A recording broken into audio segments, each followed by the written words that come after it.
Assalamualaikum warahmatullahi wabarakatuh. Halo sahabat kurikulum Merdeka, Ibu Bapak Guru di sekolah, semoga selalu diberikan kesehatan oleh Tuhan Yang Maha Esa. Perkenalkan nama saya Siti Akmalia Alfia, saya guru SPS Tarbiyatul Ummah. Di sini saya akan sedikit menjelaskan mengenai pembelajaran dan asesmen pada kurikulum Merdeka. Adapun sumber yang saya bawakan ini dari PKP Sekolah Penggerak Angkatan Ketiga Kemendikbud Ristek. Yuk, agar tidak terlalu lama, langsung simak aja video pembahasan mengenai pembelajaran dan asesmen pada kurikulum Merdeka. Capaian dan tujuan pembelajaran modul. Capaian pembelajaran modul merupakan dorongan seorang guru kepada peserta didik dengan mandiri agar mampu merancang dan menciptakan kegiatan pembelajaran dan asesmen yang efektif untuk membantu peserta didik mencapai capaian pembelajaran. Lalu tujuan pembelajaran pada modul ini diharapkan agar guru mampu menerapkan prinsip pembelajaran dan asesmen dan mampu merancang rencana tindak lanjut asesmen yang terdiferensiasi. Nah, apa sih tujuan kita belajar itu? Lalu, untuk siapa saya mengajar? Pastinya kita mengajar untuk peserta didik. Peserta didik adalah manusia. Dia bukan benda mati, makhluk hidup yang memiliki akal dan pikiran. Itulah peserta didik.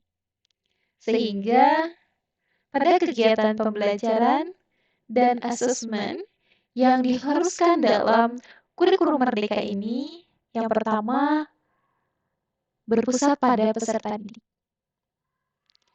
Kegiatan mengajar ini harus berpusat pada peserta didik.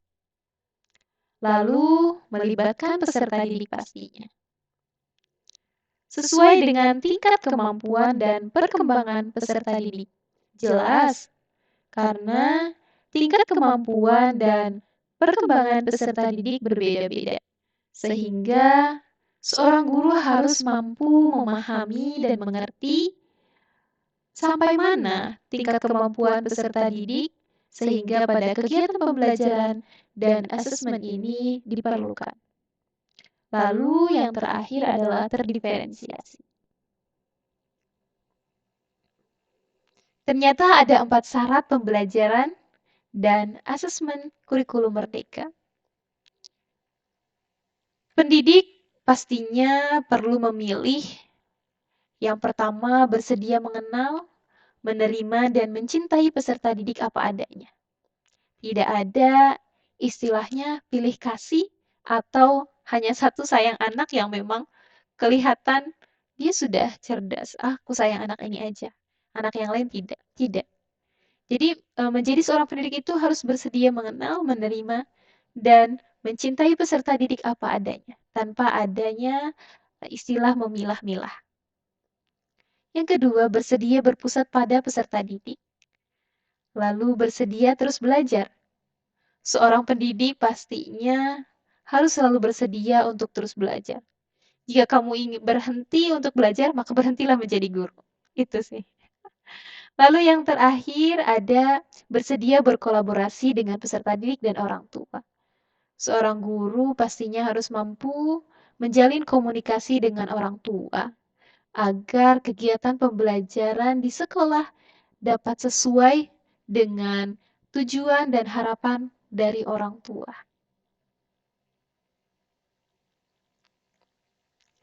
Lalu sebenarnya pembelajaran apa sih?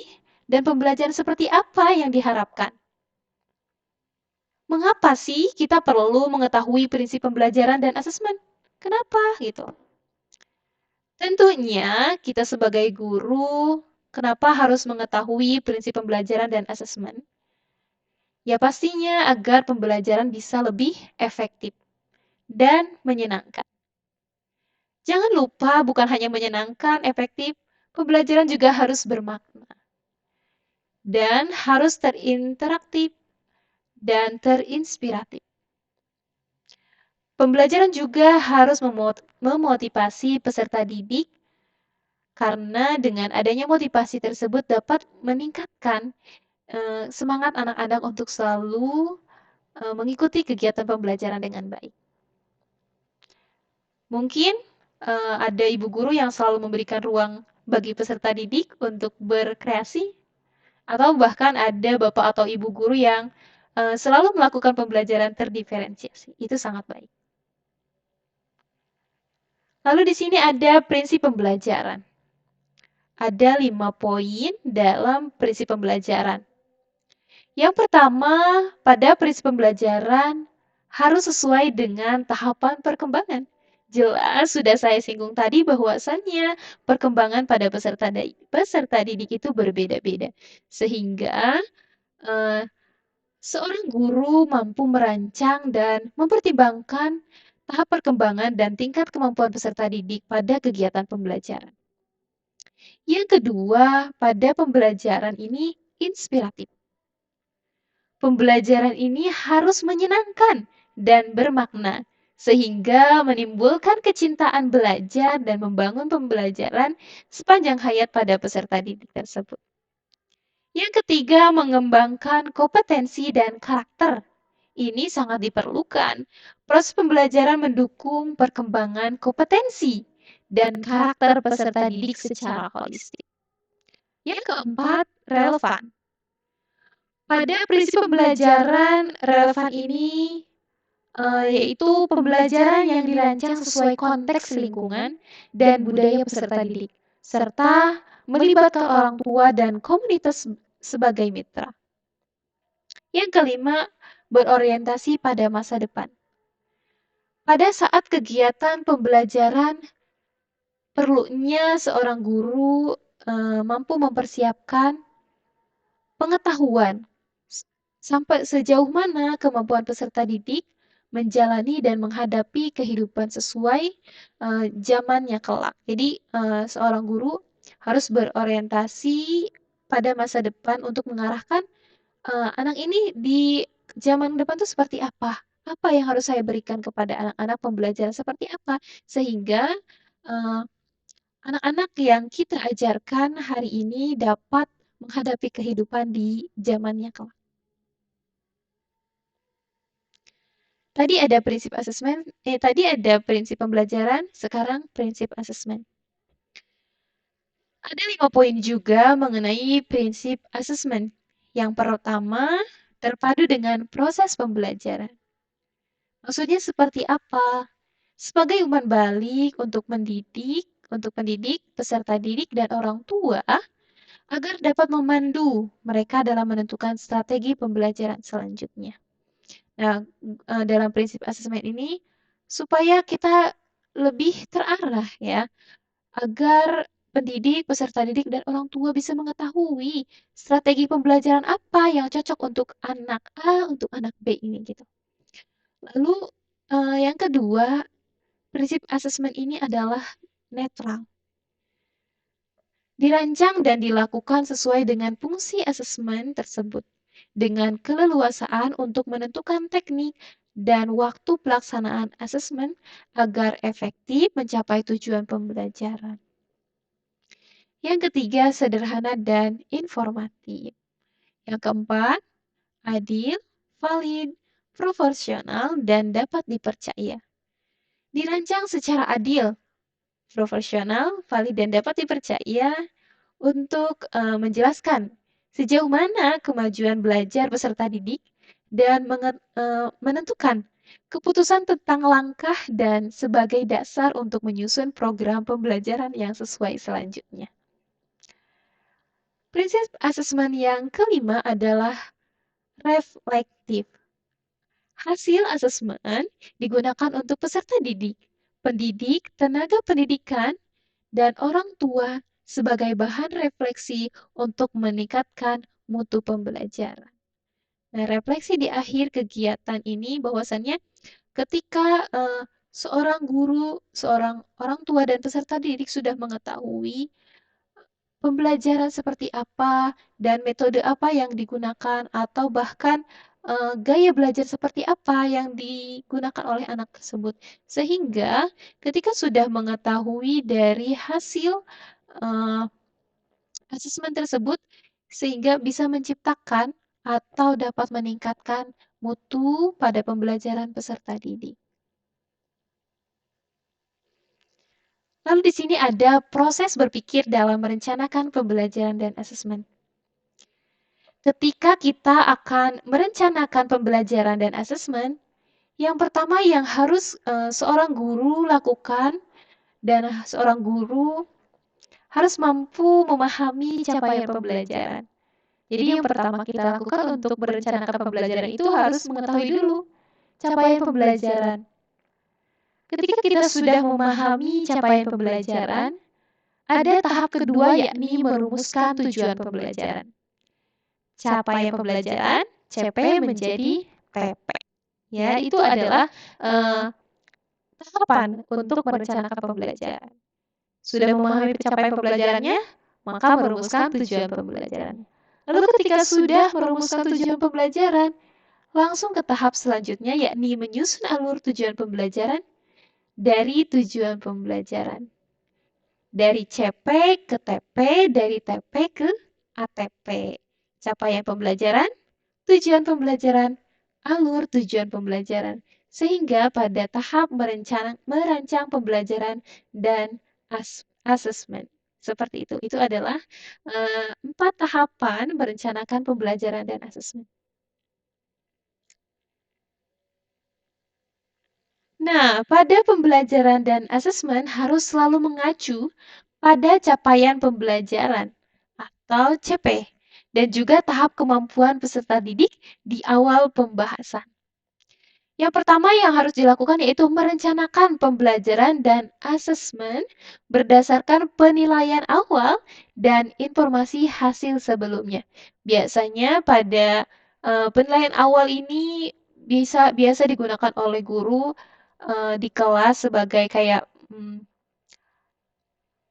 kalau misalkan baru ajaran yang baru, itu biasanya dengan MOPD atau tanya jawab tersendiri atau diskusi mengenai daya tangkap anak-anak atau agar kita mengetahui gaya belajar apa yang mereka gunakan. Nah, itu kita di situ merencanakan pembelajaran dan melakukan asesmen awal gitu. Nah, ketika kita sudah merencanakan pembelajaran dan asesmen, maka kita melaksanakan pembelajaran dan asesmen. Kita sudah merencanakan terlebih dahulu nih, rencana pembelajaran dan asesmennya.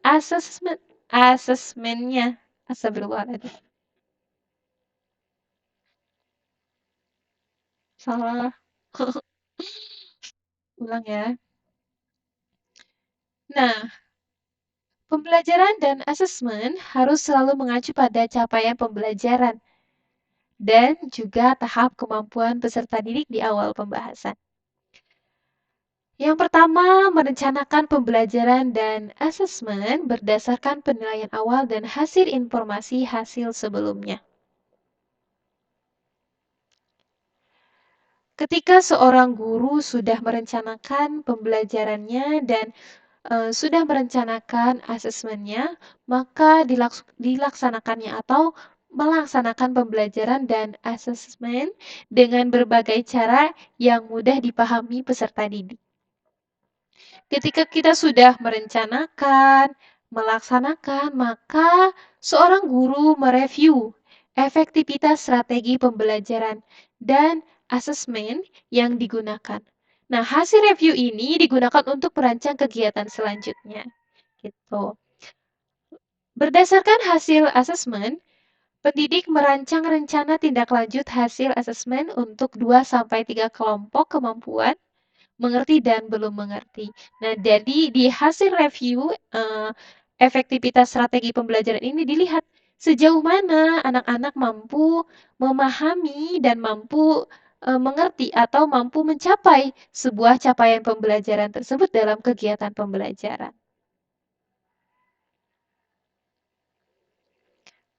Ini adalah pembelajaran terdiferensiasi. Bisa dilihat pada sebuah gambar. Ini adalah salah satu contoh pembelajaran yang diferensiasi. Ada 4 anak yang sakit, namun sakitnya berbeda-beda. Ada yang saya sakit perut, bahu saya terkilir, saya terkena cacar air, saya pilek. Lalu ada dokter yang bilang, ini obat pilek untuk kalian semua. Kira-kira anak yang 4 itu kan berbeda-beda ya sakitnya. Tapi dikasih obat pilek saja untuk semuanya. Kira-kira adil tidak? Tentu tidak adil. Karena adil itu tidak selalu berarti semua mendapat hal yang sama gitu. Dalam artian pembelajaran terdiferensiasi ini, adil ini bahwasannya ternyata kita sebagai seorang guru itu dibayangkan seperti seorang dokter. Ternyata menjadi seorang guru perlu memeriksa terlebih dahulu kondisi awal peserta didik dan agar bisa menentukan tindak lanjut yang tepat. Tentu saja, kita perlu menyesuaikan dengan tahap kemampuan anak. Contohnya, kita tidak bisa membuat anak berlari jika ia masih bayi atau jika ia belum lancar berjalan. Nah, itu adalah salah satu gambaran bahwa ternyata pembelajaran berdiferensiasi itu seperti itu. Dasar pada diferensiasi ini pada materi pembelajaran adalah asesmen formatif dalam bentuk penilaian awal. Jadi pada asesmen formatif atau penilaian awal ini, guru diharapkan untuk memeriksa kondisi awal peserta didik agar mengetahui pembelajaran apa yang dapat digunakan agar capaian pembelajaran itu bisa tercapai. Nah, di sini ada gambar 2 peserta didik yang akan pergi ke sebuah menara atau tempat wisata. Kira-kira, apakah peserta didik harus selalu mengetahui tujuan akhir mereka dan bagaimana cara menuju ke sana? Lalu, apakah saya selalu mencari tahu dan mempertimbangkan kemampuan peserta didik saya? Apakah saya membekali mereka dengan strategi pembelajaran? Lalu ada guru selanjutnya, apakah saya selalu mengikuti pergerakan perjalanan peserta didik saya untuk mencapai tujuan tersebut? Lalu kata guru satu lagi, bagaimana saya membantu peserta didik saya bisa mencapai tujuan dengan selamat dan punya pengalaman belajar yang berkesan? Nah, ternyata untuk mencapai suatu tujuan tertentu, 2 peserta didik ini tidak diharuskan untuk selalu menaik kendaraan mobil saja atau sepeda saja, tapi ternyata banyak pilihan untuk mencapai suatu tujuan tersebut. Sehingga pada pembelajaran diferensiasi ini dilihat sejauh mana perkembangan anak-anak dan sejauh mana kemampuan mereka, sehingga guru mampu memberikan media atau alat apa atau bagaimana cara mereka agar mencapai suatu tujuan tersebut dengan cara yang berbeda-beda. Itu adalah pembelajaran yang berdiferensiasi.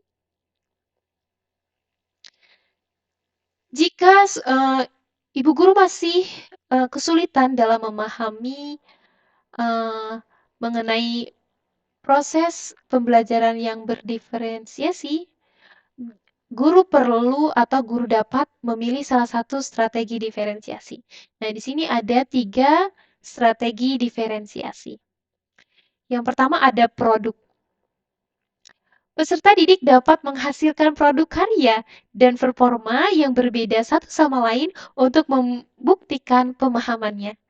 Nah, jadi di sini tuh contohnya seperti peserta didik dapat memilih membuat poster, infografis, video, penjelasan lisan, atau bermain peran untuk menjelaskan sebuah konsep. Jadi ternyata tidak selalu anak-anak itu untuk seorang guru memberikan pemahaman konsep mengenai pembelajaran itu tidak harus dalam satu kegiatan saja, ternyata bisa diaplikasikan dalam beberapa kegiatan gitu. Bisa membuat poster, infografis, video, penjelasan lisan, bahkan untuk penerapan konsep kepada anak itu bisa menjelaskan mengenai apa ya? Bisa melalui bermain peran gitu. Lalu strategi diferensiasi yang kedua yang bisa Bapak Ibu guru gunakan adalah proses. Peserta didik mendapatkan bantuan untuk memahami suatu konsep dengan cara belajar yang paling mudah dipahami atau diikutinya. Contohnya, pada kelas dengan mayoritas peserta didik yang kinestetik, maka guru akan memperbanyak kegiatan praktik yang membutuhkan banyak gerak dibandingkan ceramah satu arah. Nah, ini adalah salah satu strategi pembelajaran diferensiasi bagi mayoritas jika di kelasnya anak-anak kinestetik. Sehingga pada strategi proses ini, anak-anak diharapkan untuk banyak gerak dalam kegiatan pembelajarannya dibandingkan guru berceramah di satu kelas gitu. Hanya ceramah satu arah saja. Lalu yang ketiga, strategi diferensiasi yaitu konten. Peserta didik mempelajari materi yang sama, namun dengan perbedaan tingkat kesulitan atau kedalaman sesuai tahapan kemampuannya saat itu. Nah, ini. Jadi, temanya, materinya sama, namun tingkat kesulitan dan pembahasannya itu berbeda. Contohnya seperti apa? Anak yang belum mampu menendang bola akan berlatih menendang bola dengan tepat. Nah, tapi untuk anak yang mampu menendang bola akan berlatih menendang dengan variasi jarak tertentu, misal 1, 3, dan 5 meter. Nah, jadi eh, pembelajarannya sama, masih tentang menendang bola. Namun untuk anak yang belum bisa menendang bola, dia diarahkan untuk berlatih bagaimana cara menendang bola. Namun untuk anak yang sudah bisa menendang bola, mereka diarahkan atau berlatih untuk menendang dengan variasi jarak tertentu. Nah, itu adalah strategi diferensiasi konten. Mungkin Bapak Ibu guru bisa menggunakan strategi produk, proses, dan konten tersebut. A. Memahami capaian pembelajaran atau sering disingkat dengan CP. Capaian pembelajaran atau CP merupakan kompetensi pembelajaran yang harus dicapai peserta didik pada sebuah mata pelajaran di akhir sebuah fase. Nah, capaian pembelajaran ini ditetapkan oleh pemerintah dan tidak dapat diubah. Kompetensi yang dituju dalam sebuah mata pelajaran pada capaian pembelajaran ditulis dalam bentuk paragraf yang berisi kesatuan antara pengetahuan, keterampilan, dan sikap. Nah, untuk memahami capaian pembelajaran tersendiri dianalogikan dengan sebuah perjalanan berkendara. Capaian pembelajaran memberikan tujuan umum dan ketersediaan waktu yang biasanya perlu ditempuh untuk mencapainya atau yang sering disebut dalam sekolah ada fase. Jalur tempuh yang akan dilalui dapat ditentukan oleh pengendara. Untuk mencapai tujuan tersebut, setiap satuan pendidikan memiliki kebebasan untuk memilih jalur, cara, dan alat untuk menempuh perjalanan tersebut yang disesuaikan dengan titik keberangkatan, kondisi, kemampuan, dan kecepatan masing-masing. Nah, untuk kita mencapai pembelajaran ini, ternyata dikembalikan lagi kepada sekolah. Bagaimana sekolah tersebut dapat mencapai capaian pembelajaran pada akhir fase itu dibebaskan. Setiap satuan pendidikan memiliki kebebasan untuk memilih jalur, cara, dan alat untuk menempuh perjalanan tersebut. Dikembalikan kepada masing-masing sekolah untuk bagaimana dia bisa mencapai capaian pembelajaran tersebut gitu. Sehingga pada tujuan pembelajaran tuh digambar bisa dilihat sekolah dianalogikan bahwa setiap sekolah dapat memilih jalannya sendiri bagaimana dia bisa mencapai capaian pembelajaran dengan kebutuhan dan kondisi sekolah itu sendiri gitu. Ada kerangka kerja. Di sini identifikasi hasil akhir yang diinginkan, menentukan bukti-bukti pemahaman yang dapat diterima, merancang kegiatan pembelajaran yang tepat. Nah, identifikasi hasil akhir yang diinginkan itu seluruh kegiatan pembelajaran asesmen selalu mengacu pada capaian pembelajaran dan adanya tujuan pembelajaran, adanya alur tujuan pembelajaran. Menentukan bukti-bukti pemahaman yang dapat diterima. Nah, ada rangkaian asesmen ini ada 3, penilaian awal, formatif, dan sumatif. Lalu ada merancang kegiatan pembelajaran yang tepat dengan merancang RPP, modul ajar, bahan ajar, modul proyek, dan buku panduan yang bisa digunakan untuk keberlangsungan kegiatan pembelajaran gitu. Tadi memahami capaian pembelajaran, ini B, merumuskan tujuan pembelajaran. CP atau capaian pembelajaran masih bersifat sangat umum. Untuk membuatnya menjadi lebih konkret dan operasional, kita perlu menurunkannya menjadi rumusan tujuan pembelajaran. Tujuan pembelajaran atau disingkat dengan TP perlu memuat 2 hal. Yang pertama ada kompetensi, yang kedua lingkup materi. Nah, itu hal yang harus ada. Jadi ketika kita ada CP, memahami CP, maka diturunkan menjadi TP atau tujuan pembelajaran. Nah, dalam tujuan pembelajaran ini kita bisa menggunakan beberapa teori atau taksonomi. Contohnya seperti taksonomi Bloom yang dikembangkan oleh Anderson ini. Ada 6 level: mengingat, memahami, mengaplikasikan, menganalisis, mengevaluasi, dan menciptakan. Nah, untuk mencapai suatu capaian pembelajaran atau tujuan pembelajaran tersebut, kita bisa menggunakan kata-kata ini. Maksudnya kalimat seperti mengingat. Anak mampu mengingat hewan yang ada di laut, misal gitu. Nah, itu adalah kata-kata yang bisa atau kalimat yang bisa digunakan untuk tujuan pembelajaran. Mengingat, memahami, mengaplikasikan, menganalisis, mengevaluasi, sampai bahkan anak-anak mampu mencipta gitu. Mampu menciptakan sebuah produk atau misalkan dalam kegiatan Aku Sayang Bumi, Aku Cinta Bumi dalam tema itu, misalkan anak-anak pada level 6 ini anak-anak membuat atau menanam pohon di sekeliling sekolah. Nah, itu adalah tujuan pembelajaran yang menggunakan taksonomi Bloom yang dikembangkan gitu. Ada yang kedua, ada 6 pemahaman Wiggins. Nah, ini juga sama, penjelaskan, interpretasi, aplikasi, perspektif, empati, mengenal diri, atau refleksi. Jadi, dalam tujuan pembelajaran ini diharapkan anak-anak mampu menjelaskan atau mengaplikasikan empati, perspektif, interpretasi, atau pengenalan diri, atau refleksi. Jadi, mengacu pada bisa menggunakan 6 pemahaman Wiggins ini, atau yang tadi menggunakan taksonomi Bloom yang dikembangkan oleh Anderson.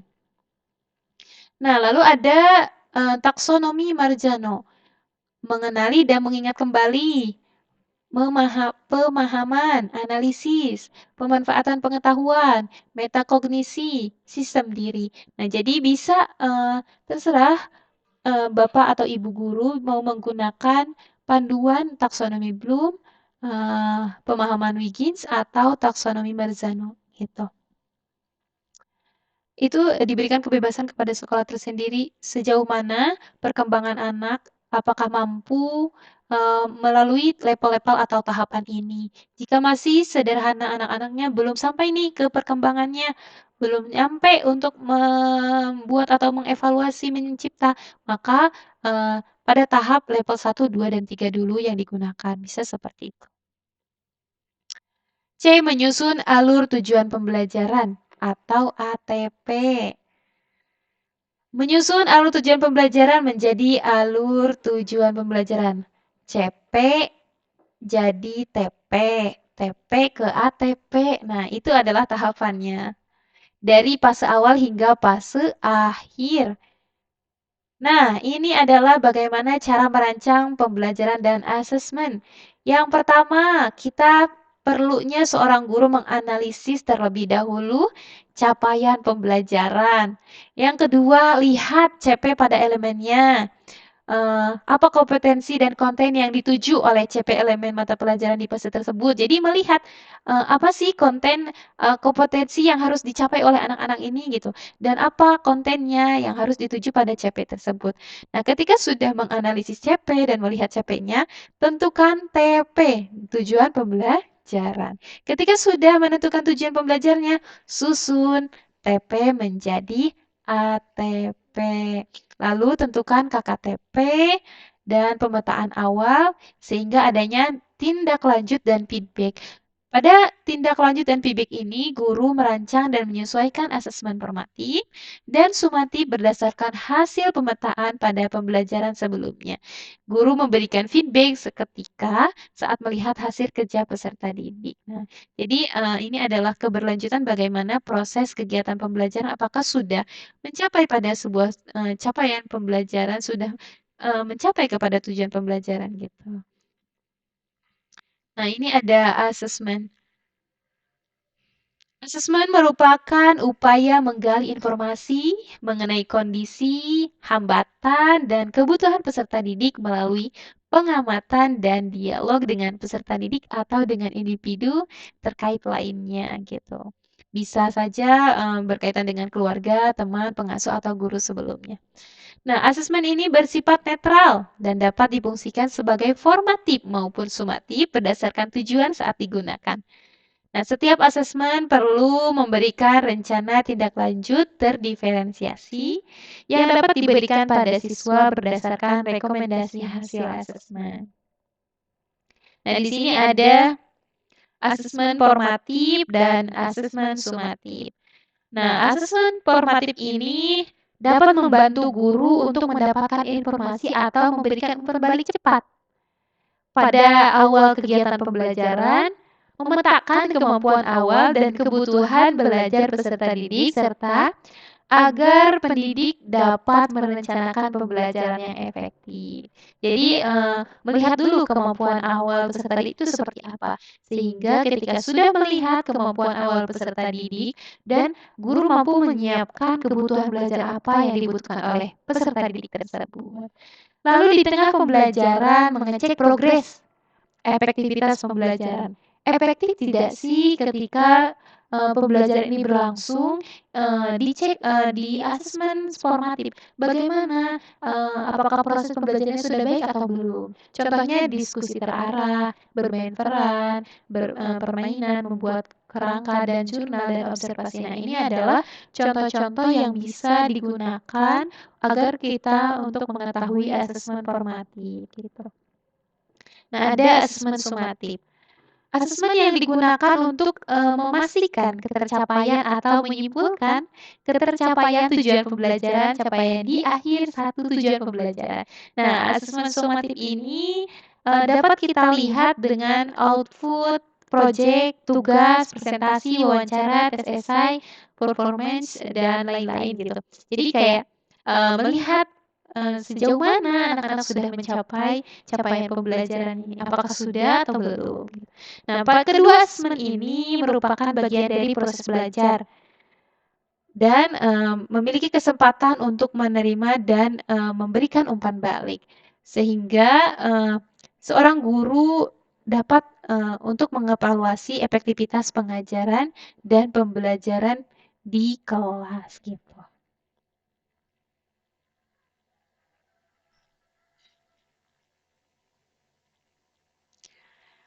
Di sini tertera ada hasil penelitian tentang asesmen. Kemampuan guru untuk memberikan umpan balik berpengaruh pada peningkatan pemahaman dan kompetensi peserta didik. Nah, jadi seorang guru ini harus mampu memberikan umpan balik berpengaruh pada peserta didik. Umpan balik dari asesmen harus informatif, menjelaskan kemajuan siswa terhadap tujuan pembelajaran dan bagaimana mereka dapat meningkatkan kemampuan pemahamannya mengenai tujuan pembelajaran. Nah, umpan balik ini bersifat netral, seperti GPS yang memberi informasi mengenai posisi kita terhadap tujuan. Maka, umpan balik dan seluruh kegiatan asesmen seharusnya mengacu pada kriteria ketercapaian tujuan pembelajaran yang digunakan. Lalu yang terakhir, pada hasil penelitian tentang asesmen ini adalah asesmen harusnya secara alami dilakukan dalam bentuk formatif dan harus sering dilakukan. Nah, ini ada contoh umpan balik feedback mengenai bola. Permainan bola, ada anak yang sedang bermain bola.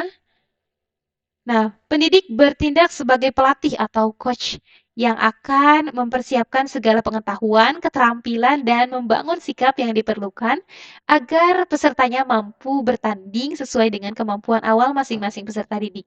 Nah, ini adalah kemampuan awal masing-masing peserta didik itu adalah asesmen formatif. Caranya adalah dengan memperbanyak latihan dan memberikan umpan balik yang jujur, spesifik, tepat, dan ketika saat itu juga ketika peserta didik menunjukkan performanya, semakin sering berlatih dan semakin tajam feedback akan meningkatkan kemungkinan berhasil atau menang. Nah, gitu. Tangga umpan balik, di sini ada klarifikasi, jadi diharapkan seorang guru dapat memberikan atau mengajukan pertanyaan dan sehingga anak-anak terbiasa dengan segala sesuatunya itu bertanya. Anak-anak di kelas nanti dapat memberikan sebuah pertanyaan-pertanyaan atau mengajukan pertanyaan kepada seorang guru. Gitu. Lalu ada nilai. Berikan komentar atas kekuatan yang terlihat. Jadi seorang guru ini untuk memberikan umpan balik kepada peserta didik diharapkan dapat menilai atau memberikan komentar atas kekuatan yang terlihat. Jadi memberikan apresiasi gitu. Perhatian, seorang guru juga harus memberikan komentar jika ada hal yang kurang sesuai, kurang lengkap, dan menjadi perhatian kita. Jadi, jika melihat ada kekurangan pada peserta didik, diberikan motivasi agar lebih bersemangat dalam kegiatan pembelajaran dan guru mampu melihat, oh ternyata anak ini belum capai kepada capaian pembelajarannya sehingga mampu memperbaiki capaian pembelajaran tersebut. Dapat memperbaiki kegiatan pembelajaran tersebut gitu. Lalu saran, berikan saran untuk pengembangan dan memberikan apresiasi, pujian atau usaha yang telah dilakukan. Nah, ini sangat perlu untuk anak-anak usia dini, terutama memberikan apresiasi. Bukan berarti agar mereka selalu diapresiasi, tidak. Tapi untuk memberikan motivasi kepada mereka agar mereka, oh ternyata aku bisa melakukan ini. Dan agar mereka menjadi lebih giat dan senang. Nah, ini adalah contoh rencana tindak lanjut asesmen.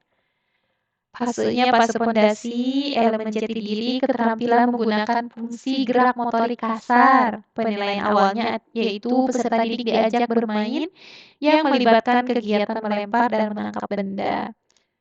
Adapun kompetensi yang diamati yaitu memainkan bola, ada anak yang belum mampu dan ada yang mampu. Jika peserta didik belum mampu memegang dengan benar, maka peserta didik akan berlatih membawa bola dari titik A ke titik B. Tapi jika peserta didik juga sudah bisa, maka bermain lempar dan tangkap bola dengan guru atau berlatih melempar bola dengan tepat ke titik yang ditentukan. Nah, di sini satu materi atau satu tema yang digunakan, namun dengan kebutuhan masing-masing anak difasilitasi. Jika anak belum mampu, maka dia diajarkan dasarnya dulu. Jika sudah mampu, maka dia berlatih atau diajarkan ke tahap selanjutnya. Seperti itu. Sama. Nah, ini adalah contoh rencana tindak lanjut asesmen. Kayak seperti itu.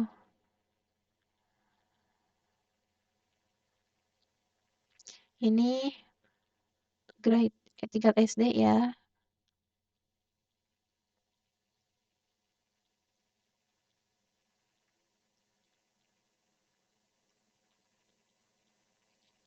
Nah, ini ada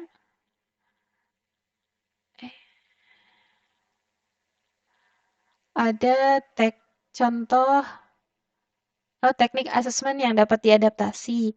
Yang pertama, observasi, kinerja, membuat proyek, tes tertulis, tes lisan, penugasan, portofolio.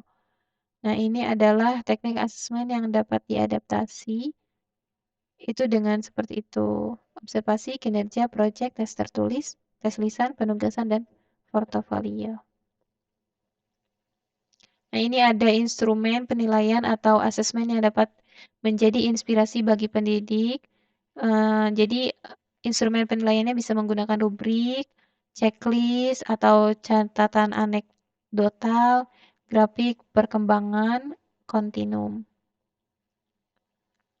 Nah, pada saat pengolahan dan pelaporan hasil asesmen ini, ada 3 pendekatan untuk menentukan ketercapaian tujuan pembelajaran.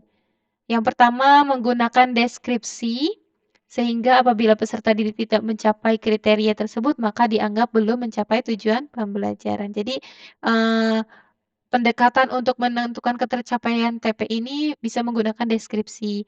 Yang kedua bisa menggunakan rubrik, dan yang ketiga menggunakan skala atau interval nilai. Nah, ini adalah 3 pendekatan untuk pengolahan dan pelaporan hasil asesmen.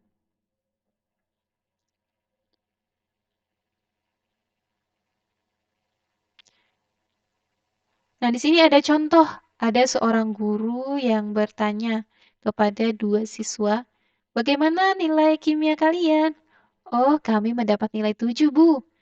"Lalu bagaimana bagian mana yang belum kamu pahami?" Kata siswanya, "Konsep asam basa, struktur atom, dan aplikasinya dalam nanoteknologi." Laporan hasil belajar harus bersifat informatif, kata si guru. Jika menggunakan nilai angka, perlu penjelasan makna dari nilai angka tersebut ya? Benar, kata si bapak guru. Ya pasti, harus berisi proses dan progres sebelum dan sesudah menerima serangkaian kegiatan formatif. Laporan harus informatif dan jujur karena akan sangat mempengaruhi perbaikan pembelajaran berikutnya. Informasi ini adalah umpan balik mengenai efektivitas pembelajaran. Ini adalah salah satu contoh eh, pengolahan hasil asesmen. Ada anak yang mendapatkan nilai 7, namun nilai 7 itu harus dijelaskan dengan dijelaskan proses dan progresnya seperti apa anak itu bisa mendapatkan nilai 7 tersebut. Sehingga kenapa dilakukan hal seperti itu? Agar menjadi umpan balik dan mempengaruhi atau bisa memperbaiki pembelajaran apa yang harus dilakukan berikutnya agar anak itu bisa mendapatkan nilai yang lebih baik.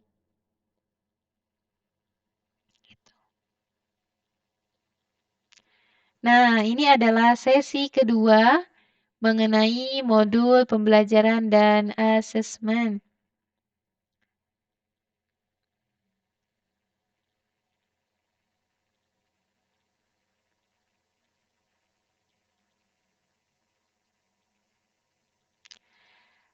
Perlu diingat kembali, terdiferensiasi berarti menggunakan cara yang paling mudah dipahami oleh peserta didik untuk mencapai tujuan pembelajaran. Nah, untuk mencapai cara yang sesuai, pendidik dapat mengadakan pemetaan terlebih dahulu. Jadi, adanya pemetaan yang harus dilakukan oleh peserta didik. Terdiferensiasi tidak berarti merancang pembelajaran sejumlah peserta didik. Terdiferensiasi berarti memberikan dukungan yang diperlukan peserta didik sesuai kemampuannya. Jadi, eh, bukan berarti merancang pembelajaran sejumlah peserta didik, namun lebih pada mendukung hal apa yang bisa dilakukan oleh guru agar peserta didik dapat belajar dengan sesuai kemampuannya. Peserta didik tidak mengikuti materi, melainkan materi yang mengikuti peserta didik. Umpan balik memegang peran terpenting dalam pembelajaran dan asesmen. Umpan balik adalah informasi berharga untuk perbaikan pembelajaran. Nah, ini adalah pemahaman mengenai pembelajaran terdiferensiasi. Lalu, apa sih yang penting diperhatikan dalam pembelajaran dan asesmen? Ternyata Penting sekali bagi kepala sekolah dan guru untuk selalu berdialog dan saling memberi umpan balik dengan terbuka. Komunikasi antar guru dan kepala sekolah harus tetap terjaga ya. Dan kepala sekolah membantu guru melakukan proses refleksi melalui diskusi. Adapun peran pengawas mendampingi pendidik dalam melakukan refleksi untuk bentuk fleksibel. Pengawas tidak dianjurkan meminta laporan administrasi yang membebani pendidik. Tujuannya adalah membangun budaya reflektif dan memberikan umpan balik yang konstruktif. Umpan balik merupakan informasi berharga untuk perbaikan kualitas demi menciptakan suasana dan lingkungan belajar yang kondusif bagi peserta didik sehingga kepala sekolah, guru, dan pengawas mampu dan harus bekerja sama agar terciptanya lingkungan sekolah yang kondusif dan nyaman bagi peserta didik.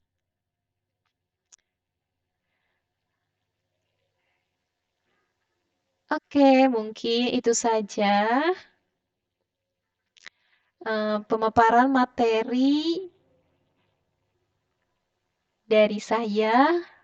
Mohon maaf bila ada kesalahan dan kekeliruan. Saya ucapkan terima kasih atas perhatian Bapak dan Ibu guru di sekolah. Semoga Tuhan Yang Maha Esa memberikan kemudahan kepada Bapak Ibu guru untuk mempelajari mengenai pembelajaran dan asesmen pada kurikulum Merdeka ini. Sekian dari saya, mohon maaf. Wassalamualaikum warahmatullahi wabarakatuh.